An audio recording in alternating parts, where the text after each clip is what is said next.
The time we have at home with our children is a precious gift, but balancing the demands of home and work and everything in between requires intentional effort. Today, we're tackling a challenge that hits close to home for many parents, especially moms, who often feel stretched thin by competing demands for family and career and personal responsibilities. How can we as Christian parents cultivate deep, lasting relationships with our families and resist the distractions of the endless to-do list and the temptations of screen time?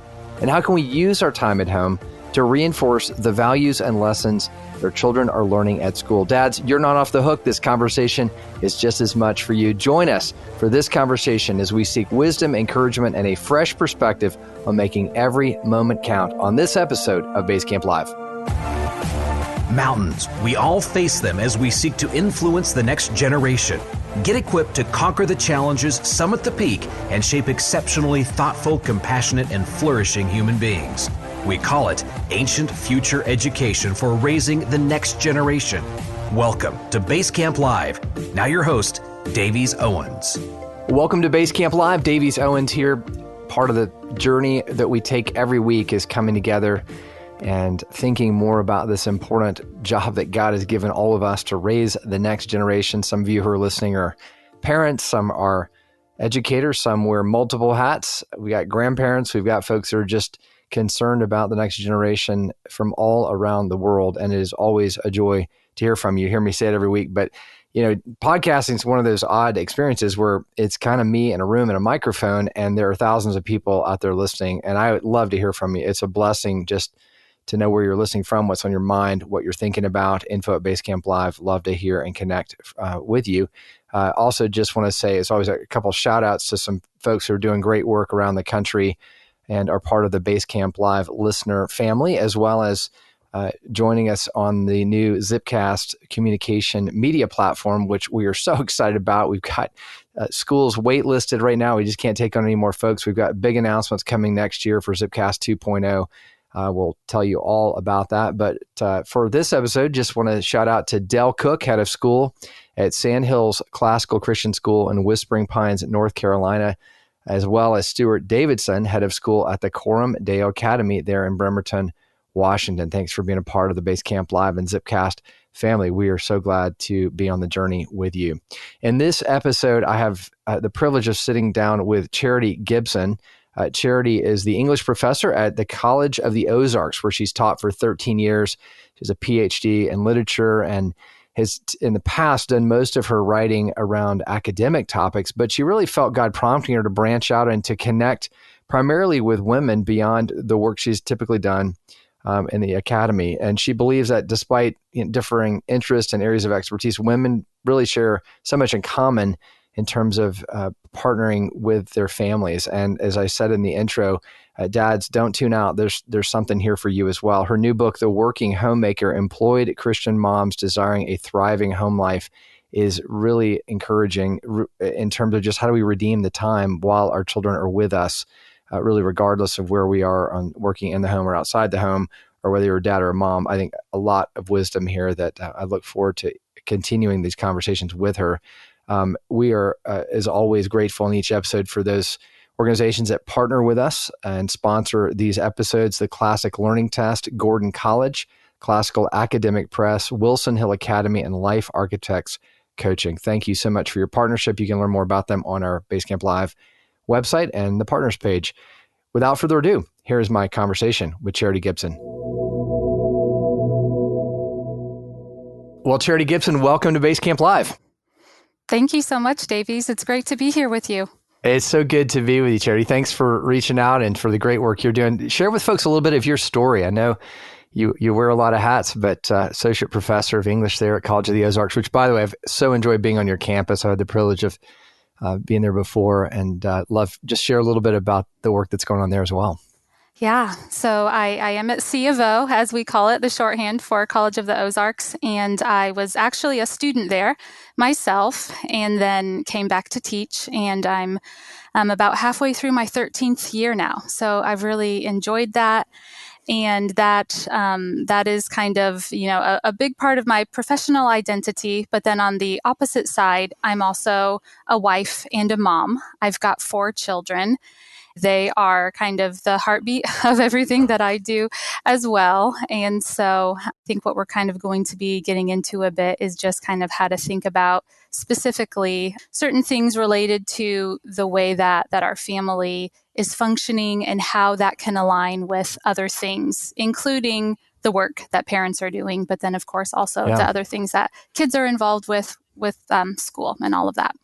Well, it was such a very timely topic as I have the privilege of traveling around the country and meeting with parents. I mean, I often quote the statistic that according to Pew, only 30% of modern families live within a 100-mile radius of extended family. And so there's just a lot of folks that are kind of figuring it out as they go, so to speak. And so where are those models of what does it mean to be a healthy family, especially in the roles of being a mom and trying to balance all the messages and demands and separate what am I supposed to do from what I should do. And I know Keith McCurdy's often talks a lot about just the guilt that a lot of moms feel today, wives feel just trying to do it all. And it's pretty challenging. So on that vein, share a little bit of just the impetus behind your new book, The Working Homemaker, kind of really hits this full on. Talk about just some of the challenges you were seeing.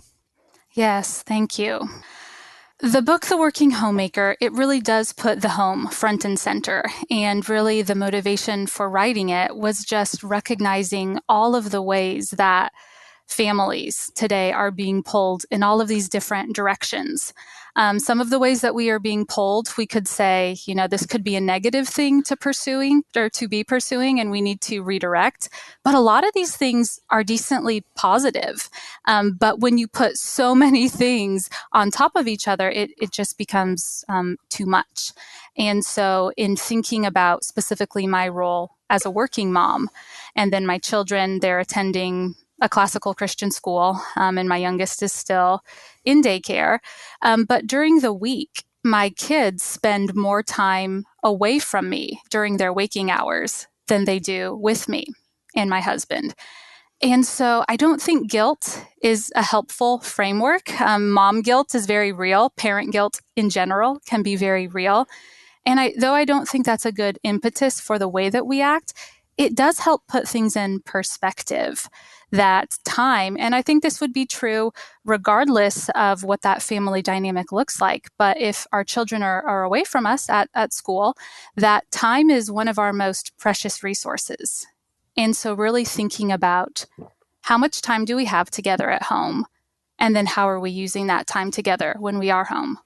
Yeah, and that's it. And really, it's intentional parenting. I'm more and more fond of saying I think all parenting today with their schools, and we'll talk in particular about the relationship with the school, but it's collaborative. I mean, there's no, we live in an outsource culture today, and I think this really gets at the heart of this challenge of the way you think about the role of being a parent and the role of interacting with your school is intrinsically different than this sort of cultural idea of paying someone to do this for you and you can step away from those responsibilities. But to your point, there seems like more than ever, there's this, there's FOMO, fear of missing out. There's this guilt that, am I doing it right? And I'm going to blink an eye and they're going to be, 18 and what did I mess up on? And so again, help us understand where is all that pressure coming from? Because it seems like that's something that's really even more in the last decade spun up in the hearts and minds of so many parents and moms in particular.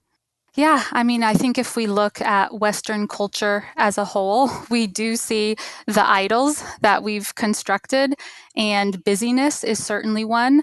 I've noticed myself that it's this badge of honor when you're catching up with someone. It's, well, these are all of the things that have been filling our schedule.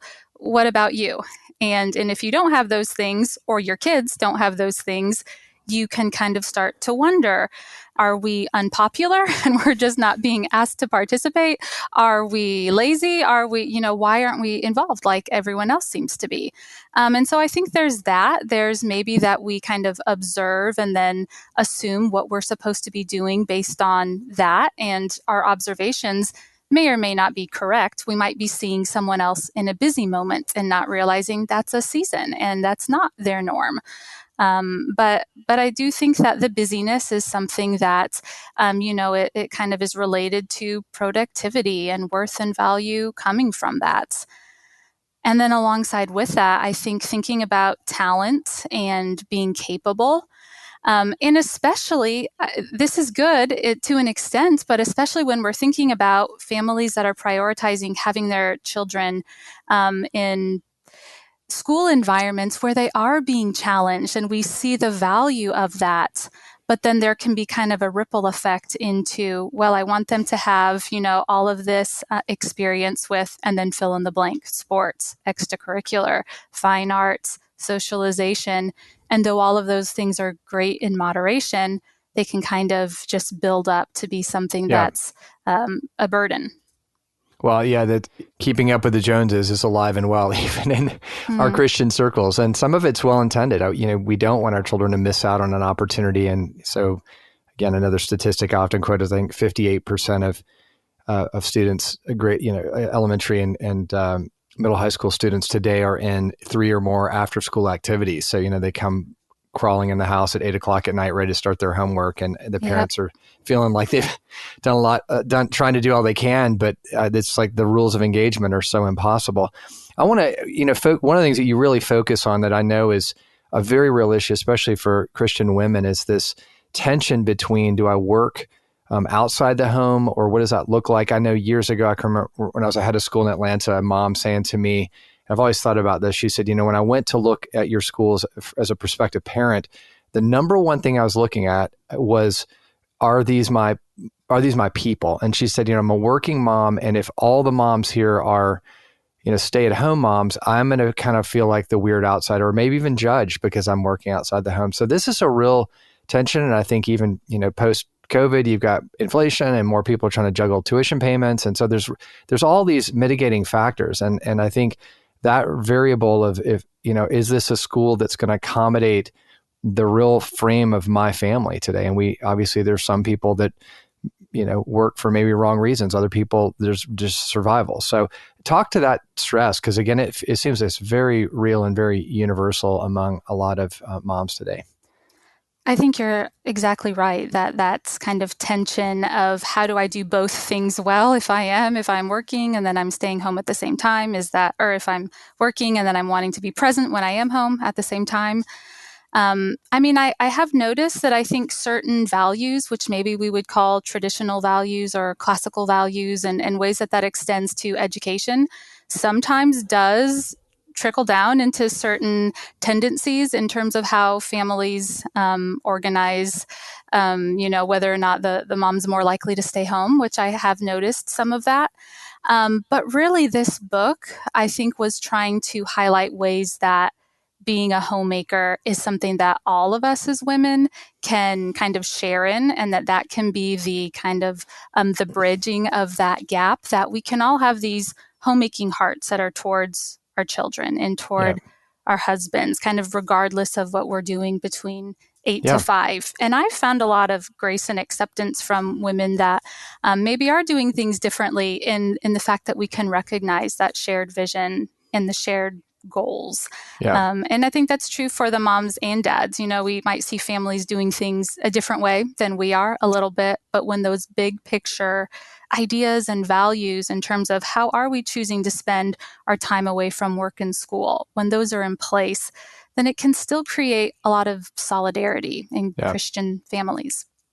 Well, you're to the very title, The Working Homemaker. There's as much as, so again, statistically, so many modern parents are just honestly they would self-describe themselves as really in survival mode. They're kind of just, burning the candle at work. They come rushing home, they drive the taxi, do the food thing, try to get through the homework. And then, oh yeah, by the way, I'm supposed to make this a really dynamic and healthy environment. So, the point of our podcast here is not to layer in, here's the 10 more things you're not doing you should be doing, but really to kind of redeem the time. That's very much what Paul says, redeem the time, for the days are evil. So how do we redeem the time that we're home?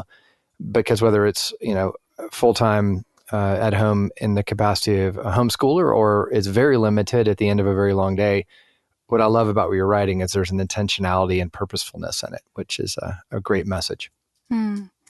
Yeah. So thinking about the time that we spend at home, for me, something that I think is very important in our family is we try not to just go off into our separate spaces children going into rooms and closing the doors, people escaping onto their own personal screens. I think that part of the idea of home is togetherness. And when I'm thinking about homemaking, it's less about me being in the kitchen baking from scratch, and it's more about the relationships, the conversations, the togetherness that we're trying to form. And sometimes everybody does have their own homework assignment to do, or they're reading their own book. But to me, there seems to be something significant that you're still doing that in a similar space. And people might pause and have conversations or just kind of see, oh, okay, we're all on the same page here. Do you think that, again, part of back to the pressure we talked about of kind of guilt or having to do it just a certain way? I mean, I wonder if especially with the many voices that form in the minds of so many families, what is normative? You've got Pioneer Woman who's out there, shearing the sheep before breakfast and, churning the butter and doing all these things. It just seems so wholesome and romantic and amazing. And then I think most families are like, all I can do is just find something frozen to throw in the microwave right now. I mean, so it's just trying to find that realistic balance of what it looks like. Maybe, I guess the question is, I mean, do you see we almost become all or none because there's this fear that we're not going to do it just right. So we kind of shy away from even trying as intentionally as we should. I think that definitely can be a tendency. The perfectionistic, I want to do this perfectly. And if I'm unable to do it perfectly, then what's the point of even trying? Right. And so, I think being just kind of really honest, like for me, more power to the pioneer women out there, but I'm not cooking everything from scratch, but I can still say, a top value is that we're eating dinner together as a family. And so I'm going to put something nutritious in front of my family, even if I've had help with, some box mixes here or whatever the case might be. Yeah. That makes total sense. Well, we're going to take a break. I want to come back. We're going to get super practical. You have a chapter I want to focus on of just this idea of being called to be a teacher, which is intriguing, I think, for a lot of families that think, okay, well, first of all, we're a part of a 5-day school. We've hired a school to be the teacher of our children, and yet you make this very compelling point that all of us as parents are in a teaching role all the time, and sort of re-embracing or even understanding for the first time what that opportunity is, I think is really important. So why don't we take a break and come back and we'll kind of roll our sleeves up and get into some practical ways to implement this in our homes. Graduating can be intimidating. Life Architects brings peace to the process by guiding your student through proven pathways to discover who God made them to be and how they can reflect that identity in meaningful work. We call it vocational discipleship, and it's a practice we offer one-on-one in school-wide workshops and as a consulting service to transform campus culture.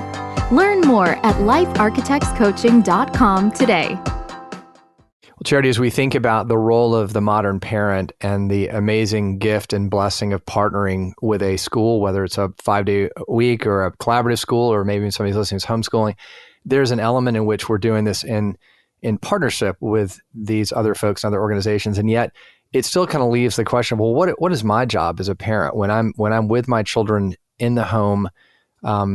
There's a lot that, again, just the practicality of life tends to override a lot of those just important moment over moment life skills and wisdom that's being passed on. What does that look like to you as you articulate it in the book? What are just those practical moments that maybe we underrate sometimes that are actually really significant in terms of the influence we have as parents? Well, I think the term teacher really can be an effective way to think about part of the way that we parent our kids. And I know those of us that do have our kids at classical schools, they have such wonderful teachers that are pouring into them and guiding them and mentoring them. But at the same time, God has chosen us as parents to be the ones that are most directly and intimately walking with our children, not just in one grade, but throughout their lifetime. And since I'm a teacher myself, I think some of this does come a little bit naturally.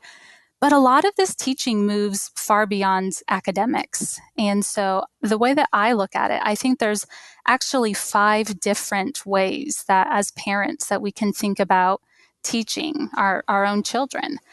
And so those 5 ways, I'm just going to list them quickly here. First and foremost would be spiritual formation, but then also it would be social and interpersonal growth. That would be the second one. The third would be teaching them practical skills. The fourth would be kind of guiding them regarding skill sets and hobbies that we have as people, just based on our own individualism and interests. And then finally, finding ways that we're directly partnering with our children's schools and their teachers and kind of supporting the work that's happening there.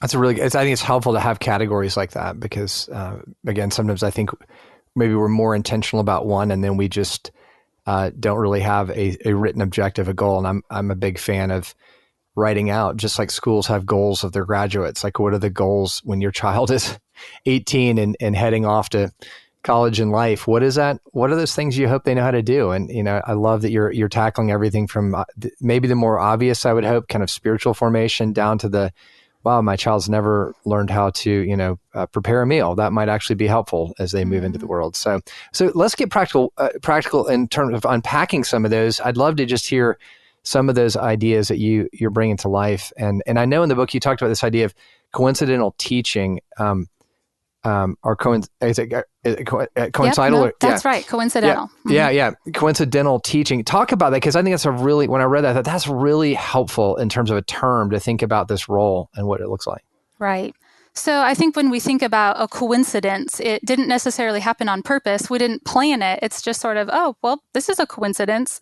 And I think that's true of so many teachable moments that we have with our children. We didn't wake up with the objective to necessarily impart wisdom in this particular area, but a situation naturally arises where we can do that.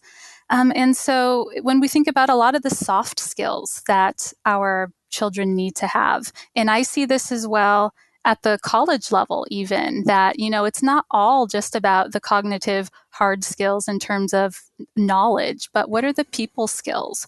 What are kind of like the unwritten rules that somebody has to tell them about? And so just really practically, I think one thing we could think about is manners. And so we don't necessarily have someone at school that teaches them chew with your mouth closed or don't put your elbows on the table. And so in one way, when we're home, we want it to be comfortable. We want it to be casual. But if we're not teaching them those things, then who's going to? And might it be an embarrassing moment or a shameful moment if it happens from, a peer or in a public situation as opposed to the privacy of our own homes? Well, again, I think that it's a great question. It's like, who's going to teach them? Back to our children are 18. Do we want them to be, an individual that knows you don't just walk up and interrupt a conversation or that knows how to naturally make eye contact when talking, or as you talk about the book, just how to practice empathy for others. And it's such a good point. I was not too long ago, I was actually chatting with a neighbor, and it was a husband and wife, and I hadn't seen them in a while. I was talking to them, and their high school daughter, who's not involved in our schools, and they're not believers, but the high school daughter walked up and just interrupted our conversation. And I hadn't seen her in months, and mom and dad just shifted all focus over to the daughter, and then she was turning to go, and I thought, wow, what a missed opportunity. Not only did she interrupt us, but to have said, hey, but Susie or whatever her name was, would remind you of the name of our neighbor, and like reconnecting. It's just sort of what I would consider just kind of basic civil manners to interact, but just totally didn't happen. And yet, who's teaching that? I mean, it's easy to kind of be critical of it, but it's a really good point. Who's on first, I guess? Who's paying attention to these very important soft skills as you describe them? Right. And I've even been blessed watching the way that our circle of friends handles this sort of thing. Speaking to your point about what does a kid do if they need to ask their mom or dad a question? We have friends, and we've noticed they've taught their child to lightly touch their arm and to stand there until they look at them and say, okay, what would you like to say? And just sometimes being, some of these things, how do we do this in a lighthearted way? How do we make sure we cover this? There are things that probably other like-minded families are also doing. And, sometimes just getting pointers from each other can be really useful. And I know I've had Josh Mulvihill wrote a book, The 50 Things Every Child Needs to Know Before Graduating, and others have sort of tried to come at this and just say, could somebody please give me a list of things to think about? Because it's very easy, I think, to think we've kind of got it all thought through. And it's like, oh, wait, nobody's ever thought about how to manage budgeting, or no one's ever thought about just how to schedule something, kind of just basic life skills that sometimes I think fall in the gaps. And if I could say quite, I guess as a broad brushstrokes, I think sometimes in our classical schools, because we're so focused on, excellence and the liberal arts and deep thinking and Socratic discussions, it's sometimes like, wait, no one ever taught you how to balance your budget or how to, perform basic maintenance. Again, it's a balancing act. And I think those are things that would be helpful to see in a list. You articulate a lot of these things in your book, which is helpful. Yeah, well, thank you. And I think that is a conversation that some are having. What is the role of the skill, or what is the role of the school regarding these soft skills?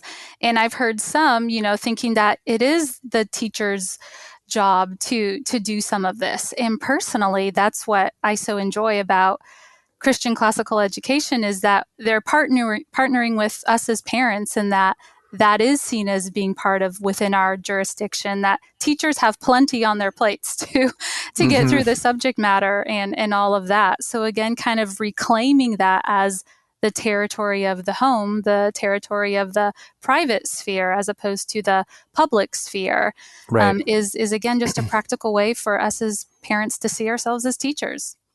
One of the things you talk about in the book is just the importance of being intentional about the atmosphere that you're creating, or even thinking of it kind of from a habit formation standpoint. You give the example of working with your child memorizing spelling words on the ride to school each morning, and then catching them looking out the window, becoming distracted, and sort of and so talk about like what's a good way to handle that, because that little moment in and of itself, there's a lot more teaching opportunity there than maybe we realize at first blush. Oh, definitely. So something that has stuck with me since high school, my high school English teacher would tell all of us this, to use our little minutes. That if we're just waiting for these big blocks of time in order to have the important conversation or do the review or whatever, that it might not ever happen, or it might be rushed at the end of the night. So we do have a bit of a commute to and from school each day. And so we try to use our little minutes in that sense and be wise with our time. And I think it also becomes a great opportunity for the younger kids to learn almost via osmosis that they're picking up on a lot of that stuff because they're seeing what their older siblings are doing that, and they're benefiting from that. And so we'll use the phrase, train your mind.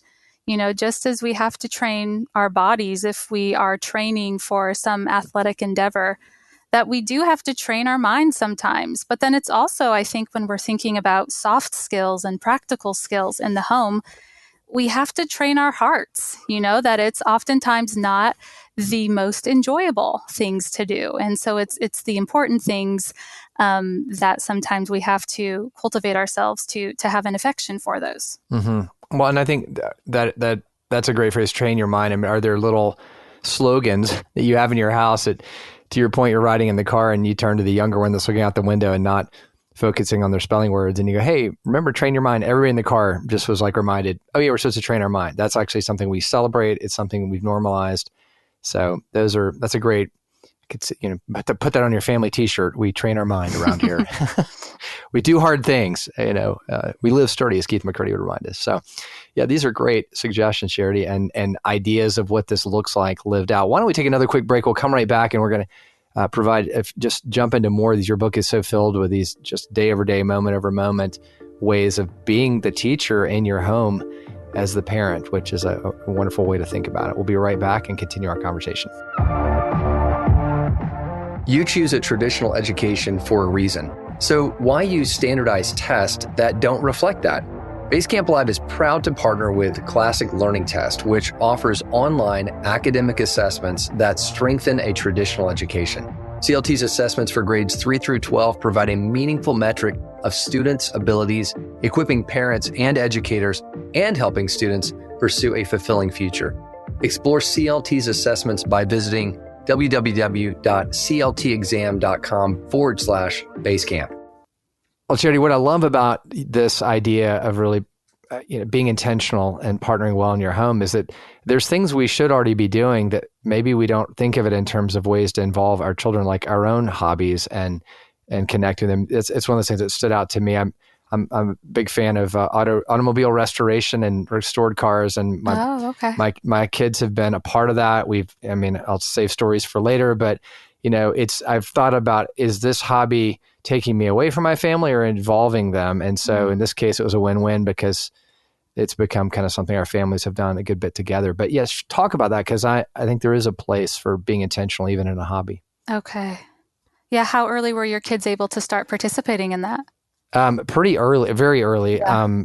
We had some acreage here in Idaho, and I grew up riding go-karts and mini bikes. And so this from early age was sort of a passion of all of our kids, working on small engines and restoring things. And so I think they just kind of grew up in that environment, which is still something today we share together. So I think, whatever, everybody's got different things from outdoors and indoor stuff, whatever. I mean, it's just, but I love the thinking of like, is this pulling me away from my family, or is it something we're doing together, which is really important. All right. Well, I think now we're going to move on to talk about hobbies, which is a lot of fun. And one of the things that in our own home that my husband and I have tried to do is really just think about the passions that we have, some of the giftings that the Lord has given us, and ways that we can pass those on to our children. Not assuming that they will necessarily become an expert at them or that we ourselves are an expert, but that it's something that kind of makes us tick. It's something that we find enjoyment in, and it's a way that we can share that with our children and teach them a little bit about that. So with regard to hobbies, I mean, are there other experience? I mean, we think of hobbies as maybe something that's, get in the car and go do the hobby or something different. Just sort of, again, in the ebb and flow of life in the home, what are other examples of just ways that we can kind of engage our children with us? Yeah. So my book is about homemaking, and I think it certainly is important to be home together. I don't think that means that we need to feel any guilt about leaving the home. But, there's a great quote about homemaking is home in motion, kind of taking the people that we love with us and kind of just making sure that our priorities are oriented around the people that we're sharing our home with. And so one thing that our family likes to do is go hiking together. And we don't always do that in the backyard, but that's something that we are sharing time doing together. And in some ways, it might seem like, okay, that doesn't really require much of a skill set. You just start walking. But with our youngest, endurance is a real thing. And learning the patience of going a little bit further than maybe he wants to go, there still has been kind of these teachable moments in that. And for some families, could look drastically different, whatever the thing is that their family enjoys. Mm-hmm. But I think that it becomes a way that you build your family's culture. And for some families, they're very musical. Other families, they're very outdoorsy. Another thing that my family really enjoys is live theater. And, so that will be something that, we do a lot of reading and talking about stories at home. And then we'll sometimes go and watch those together. And then I teach the girls piano lessons. And sometimes the pieces that they will choose might sort of be based on something that we've seen. And so I think it can be easy to look at another family and kind of say, oh, wow, they just have all of these cool things that they're into. What's our thing? But just kind of becoming comfortable in who we are as people and just seeing it as a way to bond with our children. I think can also just help us slow down and say, okay, we don't have to be performance oriented. We can just be together. And sometimes that's enough. And that's, again, the simple things that we talk about all the time. Just having a meal together, which for a lot of families is all too often infrequent. And then during the meal, like, what are you doing? How do you redeem the time there? How do you create conversation? How do you use that time? I know a lot of families have said to me, just being in the car going to school. I mean, those are rare moments, by the way, before they start driving, and you're gonna look back on it and think, wow, we had X amount of time every morning, every afternoon together. Not that it has to be some amazingly deep conversation, but just having a conversation and redeeming the time makes a lot of sense. What I want to get your opinion too, just around the idea of partnering with schools in particular. And I think families try to sort out to the conversation we're having, how do we complement what's happening at school? I think on the extreme, sometimes I think some families maybe feel like, well, especially in a classical school, gosh, my children have just been working so hard all day and legitimately and studying. And now when they come home, we're just going to shift and kind of offset all that with just fun, and do whatever you want and put your feet up and just kind of be casual. There is a place for that, but there's also, I think, an intentionality that's maybe sometimes missed in terms of what does it look like to continue reinforcing not only habits, but just learning at home that complements school. Mm-hmm. Yeah, I remember when my husband and we were making the decision about where we were going to send our children to school, that a parent shared that she saw herself in a partnership with her children's teachers as opposed to taking a back seat. And that just resonated with me so much that I wanted to be an active partner, not just taking a back seat. And I think a really practical way to do this is when they get home, not saying, what homework do you need to complete, but what did you learn? And then it kind of shifts the focus from being a task or a checklist, and then you just complete that, to extending the conversation. What were you learning today? How is that going to continue into whatever you might need to follow up with tonight as homework? That's a great example. Yeah. And again, it in some ways, certain subjects, for me as an English professor, math is not my favorite. And I have to kind of learn sort of like, how can I see the value in this and hopefully pass that on to my children as well, as opposed to just, okay, let's get these problems completed. And so, it can be convicting for me sometimes as a parent. Like, I have my natural subjects that I'm drawn to, but then what are the other subjects that I can model for them? We can do hard things, or we can be curious about things outside of what we consider within our comfort zone. You were talking about reading to your children before. Talk a little bit about that, because I think perhaps there's often a notion, well, yeah, sure, when they're in kindergarten, first grade, but they read a lot in school. We don't need to do that as a family. What words of encouragement would you give a family around the importance of reading? Yeah, I would say, honestly, out of all of the things that we can do to support our children academically, nothing is going to top reading. And there's been a lot of studies about that, that it's not just reading is going to help them in literature class or in English class, but it's going to help them in so many different ways. And I think really what is at the core of the way that I try to do things is not just supporting them in the reading that they're doing for classes and for school, but try to really instill a love of reading for its own sake. And part of the ways that we do that, we read lots of books that have nothing to do with their schoolwork. They know that I'm reading things. Reading is something that is communal, that we do it together as well as individually. There are books kind of everywhere. I think that if they're all hidden away, it's not going to be perhaps, as enticing if they're bored and looking for something to do than if they have easy access to them. And I do think that there are times that this can be challenging. Maybe you have a struggling reader, or maybe you have a season that's pretty busy. And coming back to what we said earlier about if you can't do something perfectly, it can feel tempting to say, well, why do it at all? But Sarah Mackenzie with her Read Aloud family, she talks about this, but that those little bits of time that you spend reading add up in the long run. So it might feel like, okay, we only do one story at bedtime, but then if you do that every night, then how many days do you have in a year, right? And so you're actually building that in as part of the family culture. I'm big on adding it in on the weekends. And then if you're doing that consistently every weekend, that builds up to over 50 plus reading times over the course of the year. Mm-hmm. And I love the idea of it. Find something that you enjoy reading as a family. And that was something that I wouldn't have thought of as a younger parent about reading to my middle high school student. It just seemed like that wasn't something necessary or wasn't something at face value they would have liked. But I remember reading the biography of Eddie Rickenbacker, the flying ace in World War I, and just his story, which is so interesting and captivating.